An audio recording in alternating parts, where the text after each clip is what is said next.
Bueno, muchas gracias. Yo quiero agradecer al grupo directivo de Ceniflores, fundamentalmente, quien me invitó a dictar esta charla en el convenio que tienen con ICA y Azocolflores.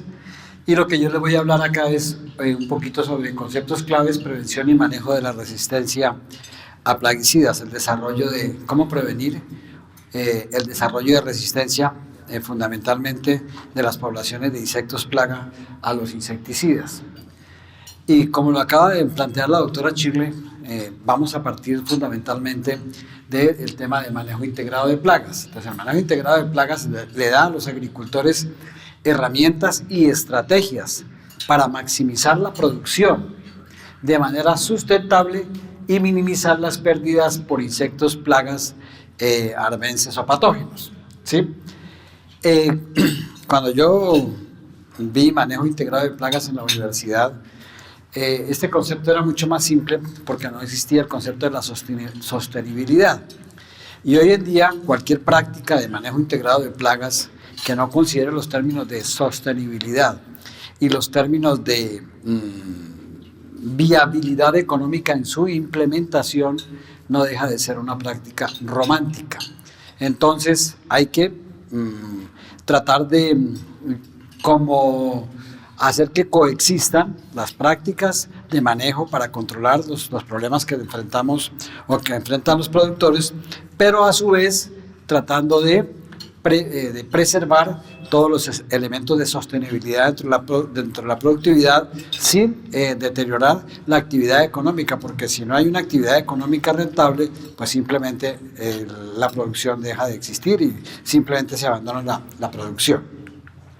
Entonces, para iniciar voy a mostrarles algunas estadísticas de lo que es la resistencia, y tengo esta acá que es las especies de artrópodos resistentes y cómo se han venido incrementando. Esta tabla la acabo de actualizar la semana pasada. Toda esta base de datos ustedes la pueden encontrar en el portal de pesticideresistant.org. Ahí está toda la información. Yo simplemente la tomé, la condensé, hice algunos gráficos y este es uno. Ustedes pueden ver acá fundamentalmente que aquí estamos llegando en el año 2024 a 634 especies que han desarrollado resistencia a alguno de sus compuestos.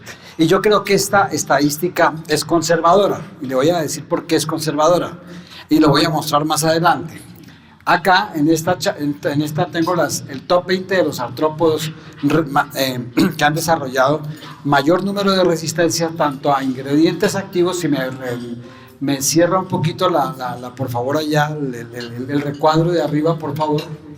Gracias. Mire, el número de casos y el número de ingredientes activos. Entonces vemos, por ejemplo, que el top es una plaga de hortalizas, Prutella xyloxtella, pero aquí tenemos una serie de plagas que no son familiares en algunos de los cultivos, el número de casos y el número de ingredientes activos. Y acá voy a ampliar un poquito más esta lista, y aquí tengo el top 30 de los insectos plagas que han desarrollado resistencias. Y yo digo que esta lista es conservadora porque esto está basado en revisiones, en papers de literatura que se hacen, o sea, donde hay evidencia real de que se ha desarrollado fenómenos de resistencia.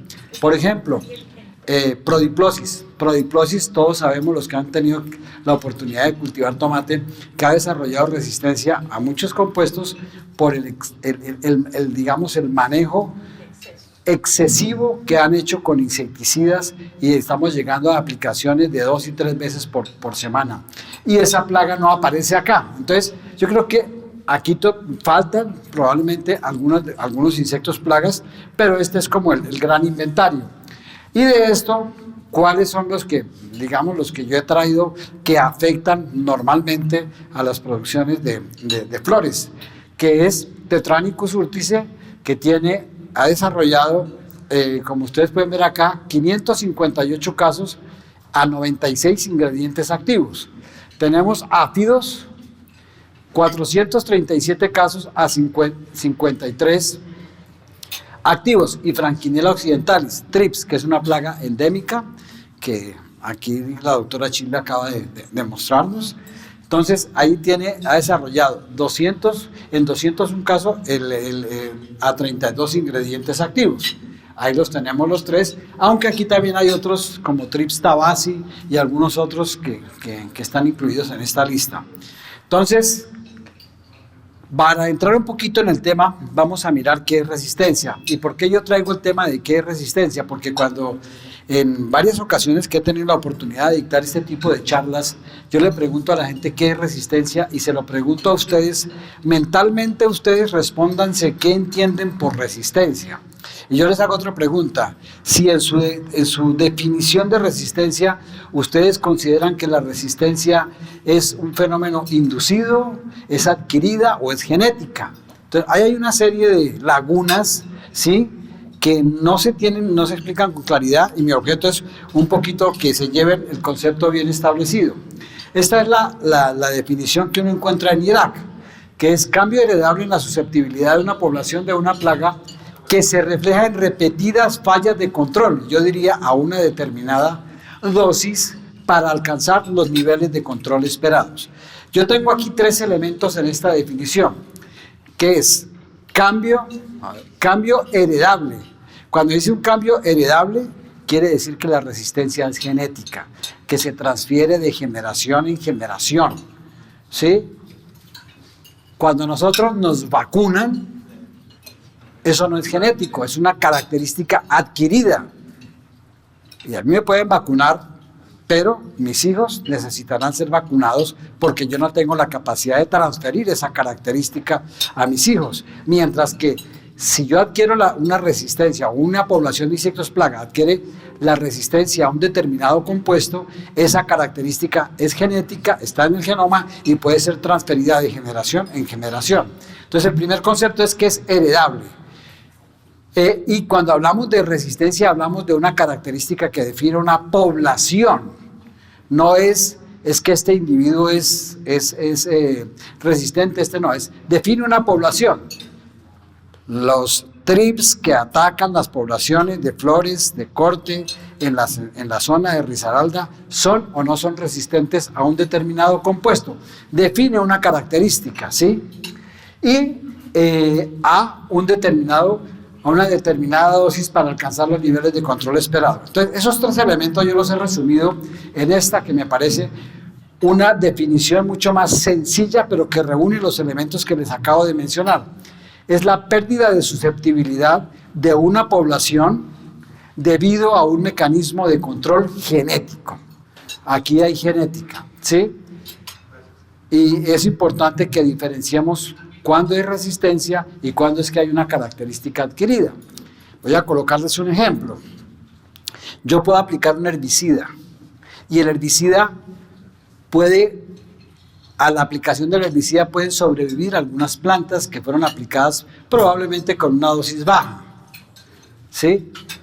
Esas plantas pueden desarrollar anticuerpos que lo defienden del herbicida, pero esa no es una característica genética. La característica genética es cuando el organismo tiene la capacidad de desarrollar un mecanismo de resistencia que normalmente es una proteína que va a afectar la toxina con que yo ataco el organismo para que se defienda. Entonces, aquí lo que les acabo de decir, resistencia versus inmunidad. La resistencia se nace con el gen de resistencia, se desarrolla en la población y es hereditaria. No se les olvide, es genético. Ejemplo, resistencia a los pesticidas y resistencia a las proteínas BT. Y esto tiene que ver todo con la información que está almacenada en el núcleo de la célula, o sea, en el ADN del organismo. La inmunidad es adquirida o adaptativa, se desarrolla en el individuo y no es heredable. Y un ejemplo es la inmunidad que proveen las vacunas. ¿Y cómo se desarrolla la resistencia? ¿Cómo una población migra de ser susceptible a ser resistente? Entonces vamos a tratar de explicarlo aquí esquemáticamente. Y se llama presión de selección. Cuando generación tras generación aplicamos el mismo compuesto a la misma dosis, estamos eliminando la mayoría de los individuos con los genes de susceptibilidad, permitiéndoles sobrevivir a aquellos que tienen el mecanismo de resistencia. ¿sí? Y entonces miremoslo aquí de una forma didáctica. Tenemos aquí un individuo, el rojo, un individuo resistente, y el amarillo, un individuo susceptible. Y tenemos esta población que tiene la mayoría de sus individuos son susceptibles, no tienen el gen de resistencia, mientras que los rojos tienen el gen de resistencia, que decodifican algún mecanismo de resistencia para el compuesto que estemos hablando.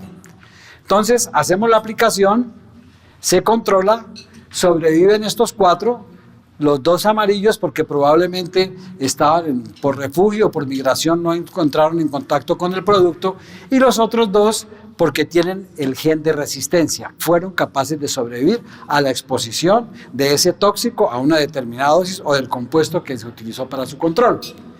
Se entrecruzan, estamos hablando que es genético, entonces ahí viene y se incrementa el número de individuos con el gen de resistencia en la siguiente generación. Entonces ya de 18.2 pasamos a una población que es 15.5. Volvemos y aplicamos el mismo compuesto a la misma dosis. Entonces ahí controlamos, sobreviven los que tienen el gen de resistencia y algunos otros por migración o por refugio. Se entrecruzan acá y ya vamos de 18.2, vamos a 9.11. 9 con el gen de susceptibilidad y 11 con el gen de resistencia. Entonces, esa es la forma como vamos volviendo una población que es susceptible, va migrando. Ahora, afortunadamente esto no es tan didáctico como se ve aquí. Hay una serie de factores atenuantes que los vamos a ver más adelante, pero en esencia esta es la forma como se desarrolla resistencia. Lo que quiero decir acá es que el individuo resistente nace con el gen de resistencia. No es que lo adquiera a través del esto, no es que porque yo apliqué una dosis alta él se me volvió resistente. No, nace con el gen de resistencia. Lo que hace cuando hay mucha presión de selección, es que yo elimino la mayoría de los individuos con los genes de susceptibilidad y empiezan a sobrevivir los genes de resistencia. Y aquí tenemos muchísimos ejemplos, poblaciones de TRIPS. Nosotros hacemos monitoreos de susceptibilidad en varios cultivos. Yo he tenido la oportunidad de hacer monitoreos, por ejemplo, de materiales transgénicos, Aspoptera frugiperda, de poblaciones de Franklinella occidentalis a TRIPS. Y es impresionante ver cómo una población que es susceptible, uno le aplica una dosis normal y controla al 99 al 100%. Y la misma población colectada en otro sitio donde ha sido atacada con muchos insecticidas, hemos llegado al caso de tener poblaciones que tienen el 20 o el 30% de control solamente. Entonces, cuando vienen los reclamos es cuando los agricultores ya no les funciona el compuesto y es cuando se recurren a medidas todavía mucho más extremas y es cuando se pierde el control. Un ejemplo clásico es prodiplosis en tomate. Yo no sé si ustedes están familiarizados, ustedes son de flores, pero las locuras que yo veo que están haciendo en prodiplosis es de no creer, es de aplicar casi 3 veces a la semana, de una forma, de la otra, hacen rondas y no les funciona. A mí un agricultor se me acercó y me dijo, ¿qué hago para controlar prodiplosis? Le dije, siempre otra cosa. Sí, porque no hay, o sea, siempre otra cosa, porque ya es inviable el cultivo. Entonces aquí un poquito para resumir esto, aquí tenemos una población de 9 generaciones, el nivel de resistencia y el incremento de la frecuencia de los individuos con resistentes. Aplico, se me incrementan los individuos con el gen de resistencia. Vuelvo y aplico en la F1 el mismo producto a la misma dosis y sigo incrementando los individuos con el gen de resistencia. Y aplico en la F3, en la F4 y así sucesivamente.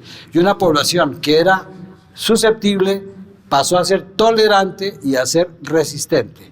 Y ahí es cuando ya tenemos problemas. Entonces vienen los mecanismos de resistencia. Hemos hablado de que los mecanismos de resistencia son genéticos. Entonces, ¿cómo se generan? Los genes de resistencia decodifican o se expresan de diferentes maneras, porque hay varios mecanismos de resistencia, ¿sí? Dando origen a los mecanismos de resistencia. Nosotros probablemente cuando adquirimos un compuesto para controlar insectos plaga o patógenos o malezas, normalmente preguntamos cuál es el modo de acción, cuál es el mecanismo de acción, pero nunca preguntamos cuál es el mecanismo de resistencia, ¿sí? Nunca lo preguntamos, no estamos familiarizados con ese concepto. Entonces, no voy a entrar a mirar acá esto. Aquí lo que yo quiero mostrar con esto un poquito, pero por tiempo no lo voy a explicar, es que la información está contenida aquí, en el ADN, acá, en el ADN, y desde aquí se genera la síntesis de una proteína, y esa proteína puede ser una enzima que detoxifica el insecto, o sea, degrada la molécula del insecticida y evita que le genere el efecto letal a la población. Hay diferentes mecanismos, pero en esencia todo es genético. El ADN está acá, viene la síntesis de la proteína y esta es la que nos permite. Entonces, la resistencia por comportamiento evasivo es uno de los mecanismos, el primero que vamos a ver, y se infiere que las poblaciones que tienen este mecanismo de resistencia tienen la capacidad de evadir, esquivar la presencia del compuesto. Entonces, se limita a insectos y ácaros que no entran en contacto con el depósito del insecticida, ¿sí? Y puede deberse a una acción repelente o irritante, o sea, como que... ¿sí? Entonces, los científicos llaman a esto una falsa resistencia, una pseudoresistencia. Pero hay casos muy claros estudiados, donde se encuentran papers. Por ejemplo, se ubican en partes altas eludiendo el insecticida, la mosca de los establos, que es muy famosa. Entonces la mosca ha desarrollado un comportamiento que, como los establos son muy altos, la mosca se ubica en la parte de arriba, bien arriba, porque allá los insecticidas que aplican no llegan, ¿sí? Entonces ella se ubica allá. Ya saben que si se ubican en las partes bajas, ahí van a ser atacados con insecticidas. Ese es un ejemplo, ¿no? O los mosquitos endófilos. La resistencia a la penetración. Muchos compuestos, especialmente aquellos que son neurotóxicos, que trabajan sobre el sistema nervioso de los insectos, puede ser el central o el periférico, tienen que permear la cutícula del insecto para generar el efecto letal, ¿sí? Un caso son los piretroides, ¿sí? Los piretroides, entonces, la penetración se reduce, se vuelve la cutícula o el exoesqueleto del insecto se vuelve menos permeable a la penetración de esos compuestos. Entonces hay una penetración reducida. ¿Por qué? Porque puede haber un mayor grado de esclerotización, se disminuye la cantidad que entra en el insecto, y un ejemplo que yo les acabo de mencionar son los piretroides. Almacenamiento en cuerpos grasos, en el exoesqueleto está lleno de lípidos, ¿no? De hecho cumplen una función vital en el ciclo de vida o en la biología de las especies. Entonces, la molécula de insecticidas o del compuesto es atrapado en esos lípidos, en esos cuerpos grasos. Entonces, al ser atrapado ahí, se evita que penetre y que genere el efecto letal. Y si logra penetrar, entonces es eliminado rápidamente por la vía excretora, lo eliminan rápidamente el compuesto. Entonces esa es una forma de esto. La resistencia de tipo metabólico, que probablemente es la más importante, una de las más estudiadas y donde encontramos muchísima información de estudios que se han hecho, y simplemente es que hay sistemas enzimáticos que cuando la molécula penetra, la toman y la descomponen a formas que ya no son tóxicas. Entonces ahí tenemos, se produce cuando los insectos resistentes detoxifican o degradan el insecticida, y quienes hacen esa labor son fundamentalmente enzimas, sistemas enzimáticos que pueden ser esterasas, pueden ser oxidasas o glutatión S-transferasas o monooxigenasas, ¿sí? Más adelante vamos a mirar eso. Y la resistencia al sitio objetivo. Un punto importante que yo quiero mencionarles a ustedes es que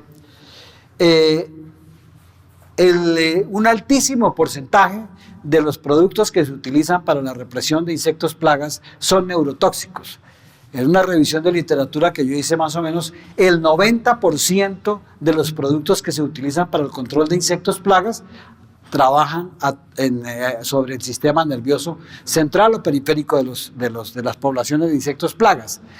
Entonces, cuando hay la resistencia al sitio objetivo, es que el sitio en la neurona o en el sistema nervioso donde trabajan esos compuestos se vuelven insensibles a la acción de la molécula. Entonces, por ejemplo, se dice que los piretroides abren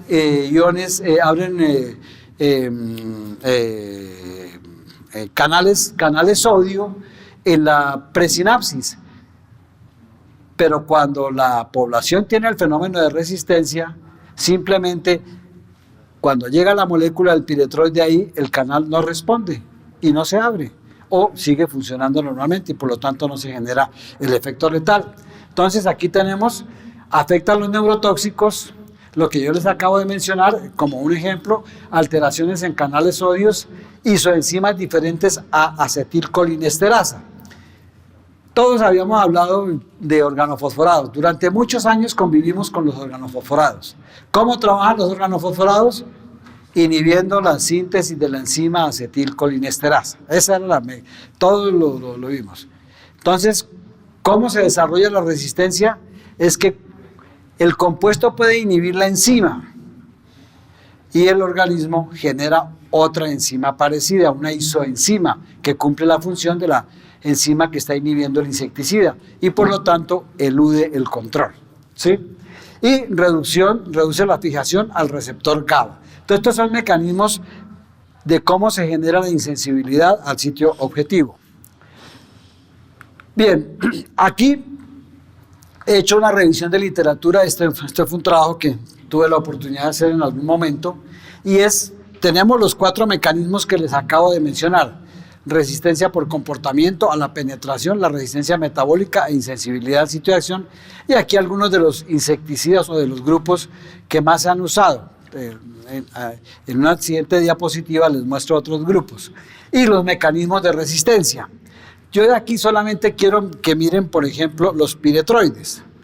Los piretroides, como ustedes pueden ver acá, tienen las poblaciones pueden desarrollar todos los mecanismos de resistencia para defenderse de los piretroides. Los piretroides son compuestos altamente usados, son muy usados porque son económicos, son baratos, subir la dosis no hay tanto problema, la presión de selección puede ser muy fuerte y son parte de los compuestos que más pueden desarrollar fenómenos de resistencia. Y miremos acá, por ejemplo, otros productos como los neonicotinoides, los reguladores de crecimiento, ¿sí?, que ya no son neurotóxicos, las abamectinas, milbemectinas, los disruptores de la energía, y traje aquí a colación el Bacillus thuringiensis, para que ustedes sepan que también estos controladores o estos controles biológicos también pueden desarrollar fenómenos de resistencia donde no se utilicen de una forma racional y con un criterio profesional. Entonces ahí tienen los mecanismos de resistencia de este tipo de productos. Por ejemplo, yo les mostraba la lista inicialmente y aquí tenemos los compuestos que han desarrollado resistencia a Tetranicus urtice, son 96. Entonces, si ustedes ven, aquí está todo. Dígame qué se escapa. Dígame qué se escapa. Está todo. ¿Sí? Entonces, o sea, lo que no se maneje con unas estrategias para prevenir el manejo de resistencia va a desarrollar resistencia. Esto es Tetranicus urtice. Y aquí tenemos Franquilina occidentalis, probablemente menos grave, ¿sí? Pero tenemos 30 y pico de compuestos, mírenlos ahí. Ahí están todos los que se utilizan para la represión, ¿sí? ¿Por qué se ha desarrollado resistencia? Por el mal manejo, ¿sí? Porque todas estas herramientas tienen que utilizarse dentro del criterio de manejo integrado de plagas. Ya vimos una charla sobre el tema de los agroecosistemas y cómo el manejo de plagas tiene que implementarse si se quiere realmente evitar todos estos fenómenos. Factores que influyen en el surgimiento de las poblaciones resistentes. Tenemos que para que se desarrolle resistencia hay factores genéticos, factores biológicos y factores operacionales. Hay tres grandes factores. Miremoslos rápidamente cada uno. Los factores genéticos, ¿de qué depende que se desarrolle o no la resistencia? Entonces tenemos que en una población se tiene que mirar cuál es la frecuencia inicial de individuos resistentes en la población. Lo ideal es que antes de lanzar un compuesto al mercado, la compañía que lo lanza debería construir las líneas base. No se hace. La realidad es que no se hace, ¿sí? Las líneas base y los estudios o los monitoreos de resistencia se hacen cuando ya el producto viene en declive y cuando el agricultor se está quejando, ya no me funciona, ya no me sirve. Entonces ahí levanta las alarmas y ahí se hace. Pero lo ideal sería que se construyera al momento, antes de lanzarlo. ¿Por qué? Porque yo tengo una radiografía de cuál es mi punto de partida, pero no se hace. El número de genes involucrados y si la resistencia es completa o incompleta. O sea, si en esa resistencia yo tengo un gen o varios genes que están involucrados en el tema de la resistencia. Y la frecuencia de los alelos de resistencia. ¿Sí? ¿Cómo está? ¿Cuál es ese nivel de resistencia dentro de la población? Y eso se hace con monitoreo. Simple y llanamente con monitoreo. No hay otra forma. El carácter de los genes de resistencia, si son dominantes o recesivos. Afortunadamente, la mayoría de los genes de resistencia son recesivos, porque si no, la cosa sería muchísimo más complicada. ¿Por qué? Porque de la forma como expresan o como decodifican es en la forma homocigota recesiva. El heterocigoto es dominante, digamos, es susceptible como el SS y el SR son susceptibles, pero no podemos olvidar que el SR es el paso previo al RR, ¿sí? Entonces ahí tenemos ese tipo de problema. Capacidad de adaptación de los individuos resistentes. Este es un tema que es que las poblaciones que tienen los genes de resistencia son poblaciones que no tienen todo el potencial biótico que tiene una población susceptible. Digamos que son poblaciones, llamémoslas entre comillas, no pudiéramos decir enfermas, pero sí tienen menor habilidad para competir frente a una población susceptible. Colocan menor número de huevos, los individuos son de menor tamaño, más susceptibles a condiciones adversas del ambiente. O sea, en condiciones de competencia normalmente priman las poblaciones susceptibles y eso se llama el fitness cost, o sea, el hecho de que sean resistentes las hace que paguen por eso y al pagar por eso es alguna de esas características. Entonces esta es una de las características que se utiliza para desarrollar esquemas de rotación, o sea, en ausencia del factor seleccionador. Normalmente la población susceptible debe empezar a prevalecer en un entorno frente a una población resistente. Factores biológicos. Aquí, tamaño de la población, ¿sí? Potencial reproductivo, tasa de generación, tipo de reproducción, estadios de desarrollo. Por ejemplo, los estados inmaduros son mucho más susceptibles a la acción de los productos que los estados adultos, entonces yo debería tratar de controlar la población lo más temprano posible. Dispersión, refugios y hospederos alternos. Por ejemplo, a mayor número de generaciones en un corto periodo de tiempo, mayor será la probabilidad de desarrollo de resistencia. Y aquí tenemos aquí tenemos generaciones por año. Aquí 0.55, 1, 2, 3, 4, aquí va incrementándose el número de generaciones por año. Y aquí tenemos la aparición de la resistencia en años. ¿En cuántos años aparece la resistencia? Cuando un insecto como este de acá tiene muy pocas generaciones por año, tiene menos de una generación por año, pues simplemente el tiempo para desarrollar resistencia puede ser mayor a 20 años. Pero miremos, por ejemplo, aquí los áfidos. Los áfidos tienen 5 generaciones por año, entonces se pueden demorar menos de 3 años en generar resistencia. O sea, a mayor número de generaciones por año, mayor probabilidad de desarrollar resistencia. A mayor número de descendientes por par, mayor probabilidad de resistencia. A menor duración de los ciclos de vida, mayor probabilidad de generar resistencia. La resistencia es menos probable que se desarrolle si los insectos tratados en estadios de vida vulnerables a la aplicación del plaguicida. Entonces, acá, ¿qué es más susceptible? ¿El adulto o los estados inmaduros? Las ninfas. Las ninfas son más susceptibles, entonces hay que ir allí, no pretender controlar adultos, porque ahí hay mayor probabilidad de que se genere resistencia. Si en este rango de hospedaje no se utilizan pesticidas, entonces pueden ser una fuente de susceptibles. Y ahí yo creo que es armonizar muchos de los conceptos que hay. Hay poblaciones, voy a colocar el caso, Spodoptera frugiperda. Spodoptera frugiperda ataca prácticamente todo lo que es verde. Se come de todo. Si uno tiene un overol verde, le echa el diente al overol, ¿sí? Entonces, en cultivos es atacado con insecticidas, pero por ejemplo en áreas forestales o en áreas silvestres o en otras zonas no es atacado con insecticidas. Entonces, esas son bancos de individuos con genes de susceptibilidad que cuando migran a los cultivos vienen a diluir los que tienen resistencia. Acuérdese que las poblaciones susceptibles tienen mejor potencial biótico frente a una población resistente. Entonces, ese es un punto bien importante. Y ese es digamos, la característica que se utiliza para recomendar los temas de rotación. Exactamente. ¿Es por qué? Porque es permitirle a las poblaciones que resurjan nuevamente las poblaciones con individuos que tienen los genes de susceptibilidad. Factores operacionales, que es donde nosotros metemos la mano, las decisiones que tomamos nosotros como técnicos. Entonces es el espectro de actividad del plaguicida, ¿sí? La dosis de aplicación, la calidad de aplicación, la frecuencia del tratamiento, la residualidad del pesticida y los umbrales de acción.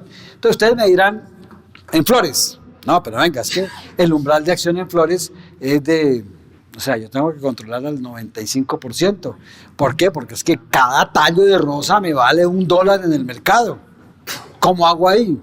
Entonces, la responsabilidad que tenemos nosotros como técnicos es controlar al máximo nivel que se nos exige, pero evitando que se incrementen los individuos con el gen de resistencia. ¿Cómo se llama eso? Eso se llama rotación y eso se llama manejo integrado de plagas. Es que un solo mecanismo no es suficiente. Tengo que mirar cómo yo armonizo diferentes estrategias para lograr eso. Controlar a los niveles que se me exige, pero minimizando la probabilidad de que se me incrementen los individuos con el gen de resistencia. Entonces, aquí, plaguicidas de amplio espectro son usados con frecuencia. Todos los usamos. Probablemente ya la tendencia está yendo a que se utilizan productos con blancos biológicos muy específicos, pero todavía hay productos de amplio espectro y si no se utilizan mezclas para el control. Controlan diferentes insectos, plaga o patógenos, pero mayor será la probabilidad de que se genere resistencia si no se utilizan de una forma o dentro de esquemas de manejo integrado de plagas.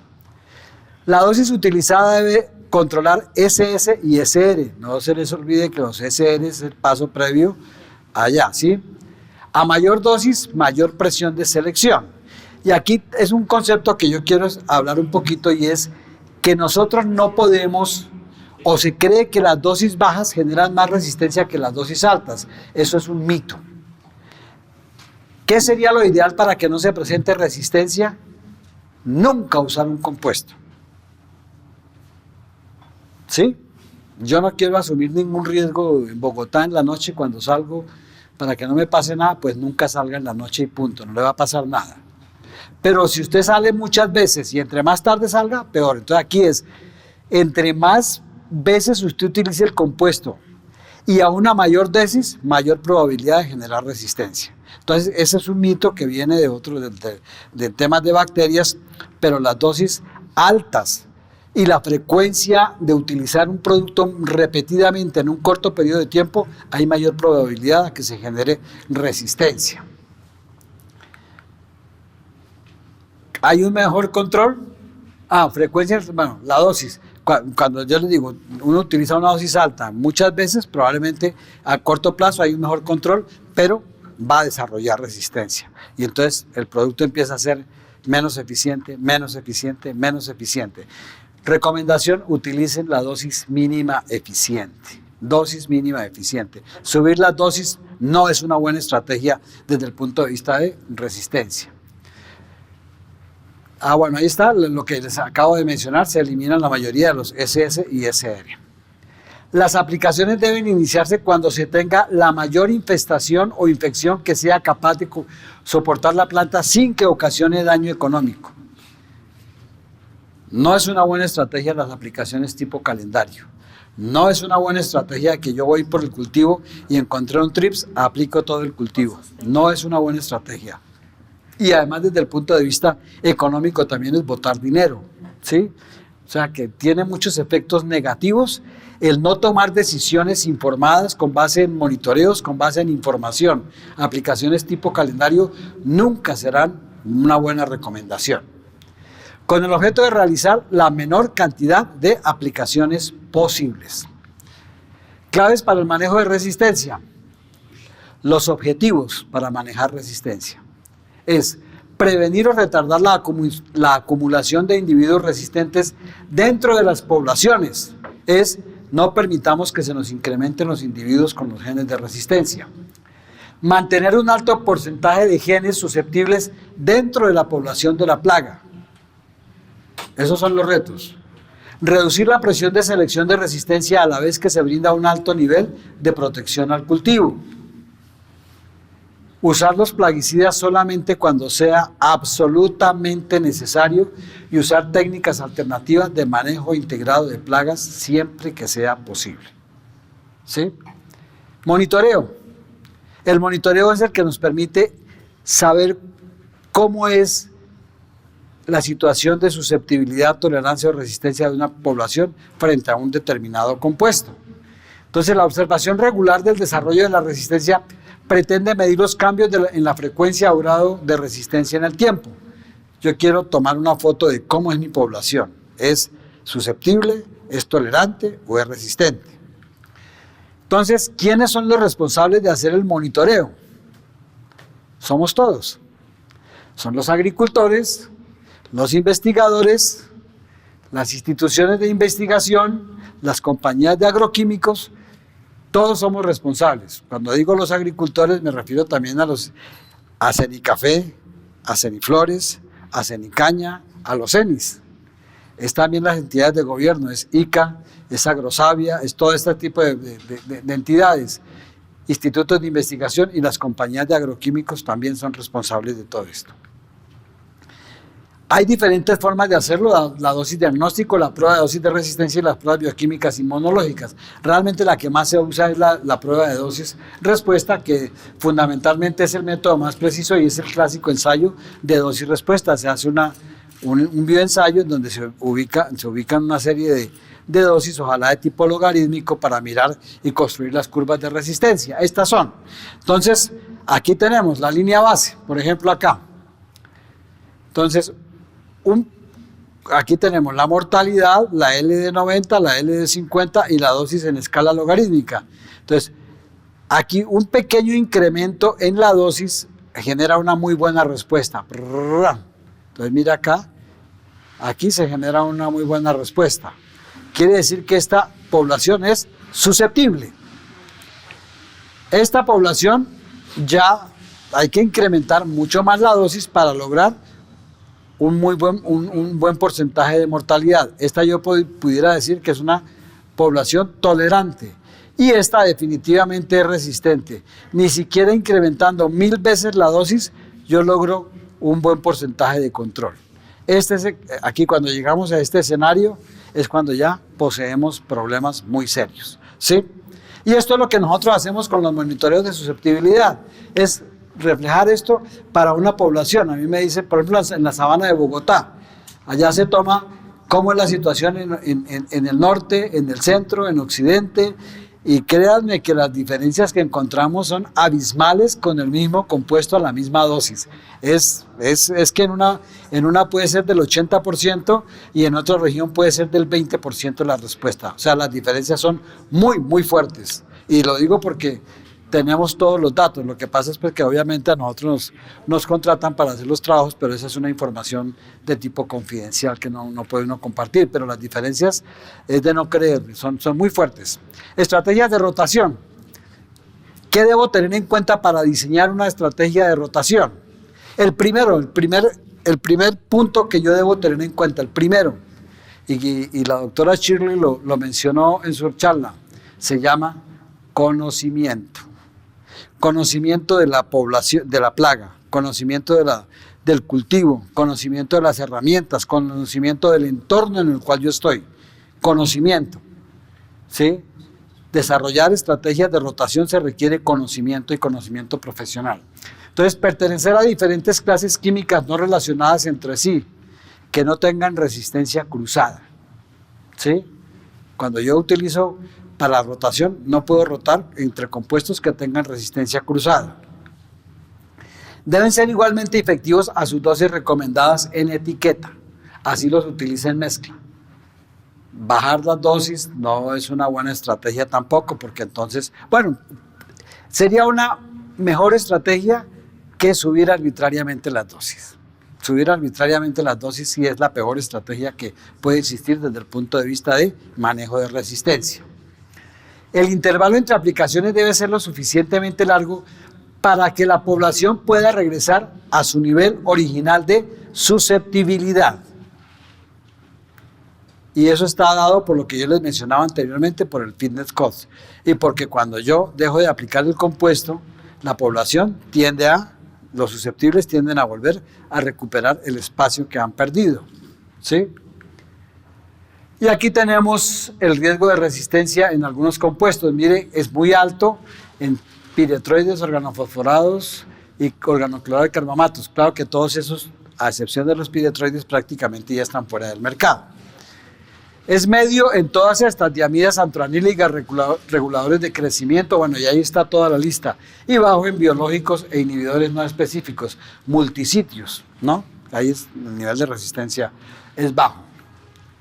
¿Cómo retrasar la evolución de la resistencia? Monitoreo, información, obtener información. Permite conocer la incidencia y severidad del ataque. Optimizar el uso de plaguicidas, no utilizarlos arbitrariamente. Realizar solo las aplicaciones necesarias con base en información, con base en monitoreo, con base en datos, para saber, entre otras cosas, si el compuesto funciona o no funciona. Muchas veces uno llega donde los agricultores y en una caneca tienen 3 y 4 productos. Y así los aplican siempre. De eso, ¿qué les está funcionando y qué no les está funcionando? Es imposible saberlo. ¿Sí? Es imposible saberlo. Pero esa no es una buena estrategia. Diversificar los métodos de control químico, cultural, biológico, etológico, o sea, eso se llama en resumen MIP, manejo integrado de plagas. Tratamientos precisos y eficaces, momento y dosis de aplicación adecuados. Según entiendo, entonces, la resistencia a los insectos depende dónde, pues, porque digamos que en Europa hay resistencia a ciertos insecticidas porque se aplica mucho, si unos productos, pues puede que en mi finca, que yo nunca he aplicado ningún producto, pues sea completamente efectivo. Correcto, totalmente correcto. No lo pongamos en Europa. Pongámoslo que usted tiene una finca aquí en Pereira, sí, o en la zona agrícola de Pereira, y usted aplica un compuesto y es muy efectivo, pero en Chinchiná, donde han abusado porque, digamos, el cultivo es mucho más extendido y allá utilizan agroquímicos violentamente, la situación puede ser muy diferente allá que acá. ¿Qué es lo que hemos encontrado, por ejemplo, en Antioquia, en la sabana de Bogotá, haciendo monitoreos monitores de susceptibilidad o de resistencia en diferentes poblaciones? Y son temas dramáticos. O sea, vuelvo y le digo, no es que de 80 se me bajó a 60, es que en una zona puede ser 80% de eficacia y en otra zona puede ser 20% de eficacia, así. Interesante es que es un proyecto, algo que puede ser reversible. Correcto, correcto. Pero la reversión es o dejar de utilizar el compuesto, dejarlo descansar, como dirían los agricultores, ¿sí? O desarrollar verdaderas estrategias reales de rotación y, por sobre todo, manejo integrado de plagas. Nunca me cansaré de decir, como dice aquí la doctora Chile, manejo integrado de plagas, ¿sí? Y conservar los enemigos naturales, que indudablemente son una gran ayuda para eso. Reducir la presión de selección y estrategias de rotación. En resumen, esta es una charla que es muy extensa, muy grande, si uno la quiere editar con más detalle, pero debido al tiempo traté de resumirla, de todo eso, eso es lo que tenía para presentarles. No sé si tienen algún tipo de pregunta.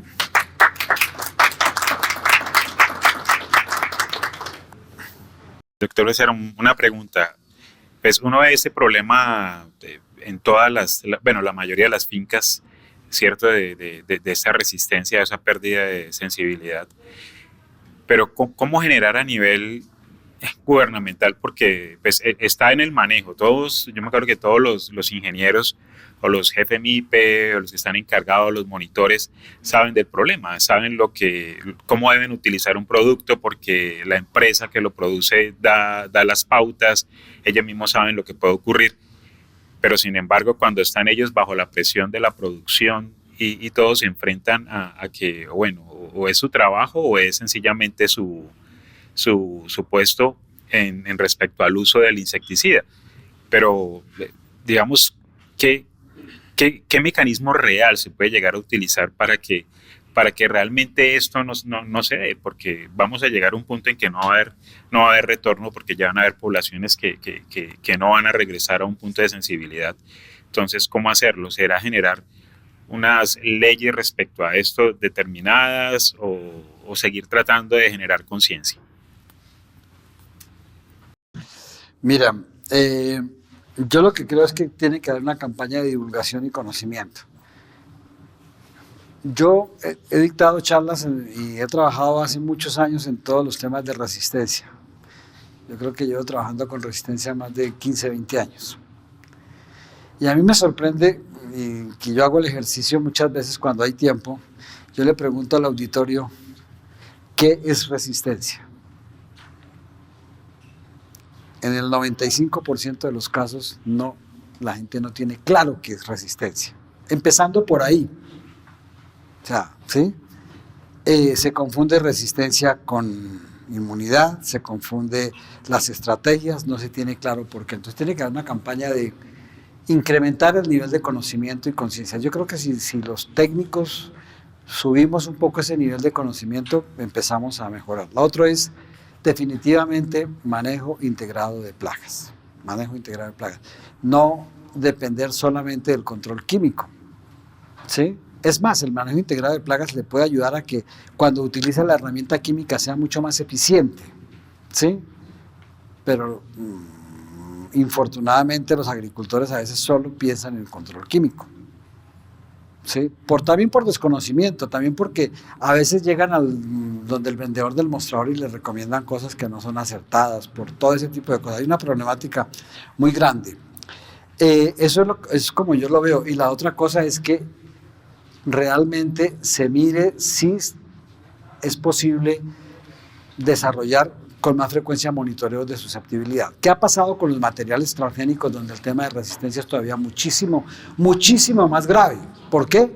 Porque el factor seleccionador, que es la toxina, está presente en el tejido durante todos los días, durante todo el ciclo de cultivo en todos los tejidos de la planta. O sea, la presión de selección allí es toda. Entonces, se han implementado por ley los refugios. ¿Pero qué hacen? Los agricultores siembran convencional y dejan el refugio, pero lo aplican.